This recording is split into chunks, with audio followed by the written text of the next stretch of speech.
Qu'est-ce que le peuple élu? À mon avis, c'est pas du tout ce qu'on croit. Le peuple élu, c'est en fait la tribu de Juda, qui a donné son nom aux Juifs d'ailleurs.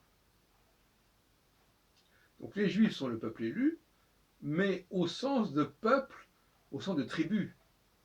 Pas le peuple élu par rapport à tout l'ensemble des peuples du monde. Ça n'a aucun intérêt. Mais le peuple élu, parmi les peuples qui constituent le monde d'Israël. D'ailleurs, le chapitre là le dit bien, le chapitre 5 de Samuel le dit bien. Des gens de toutes les tribus d'Israël viennent trouver David à Hébron et lui disent: nous sommes de la même famille que toi. Dans le passé, quand Saül était notre roi qui dirigeait les mouvements de l'armée d'Israël, donc je montre qu'il n'était pas lui-même de ce groupe, à ce moment déjà, le Seigneur t'avait dit: c'est toi qui seras le berger d'Israël, mon peuple. Tu seras son chef.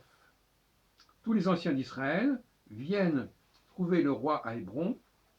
Là, David passe un accord avec eux devant le Seigneur et il consacre David comme roi d'Israël. Bon. Donc ça, je crois que c'est clair. David et sa tribu sont le peuple élu. Et c'est pas par hasard que Jésus va avoir une généalogie dans le chapitre 1 de Matthieu et ailleurs, d'ailleurs dans Luc, qui remonte à David, puisque David, c'est le peuple élu au sens du peuple royal, en quelque sorte. Mais il serait complètement anachronique de penser une seconde qu'il s'agit là d'un peuple qui serait élu de toutes les nations. C'est une élection au sein même du peuple hébreu. Ensuite, il est clair qu'à la mort de Salomon, il va y avoir des problèmes et que quelque part, la légitimité de la dynastie davidienne sera remise en question et donc l'élection de ce peuple davidien sera contestée. D'où le schisme entre le royaume du Nord et le royaume du Sud. Cela dit, on peut, contrairement à ce que j'ai pu écrire, il est possible qu'on puisse parler au départ des enfants d'Israël, effectivement, et que ce n'est que dans un deuxième temps que le royaume de Juda aurait été mis en avant.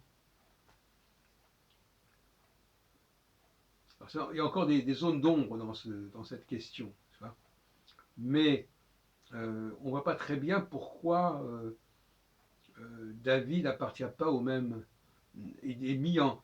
David, qui est le fils de Jessé, enfin, pourquoi cette lignée n'est pas à proprement parler israélite, puisque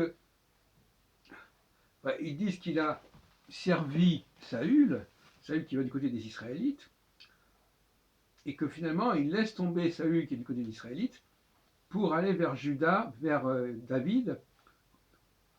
Et donc ça veut dire quoi ça?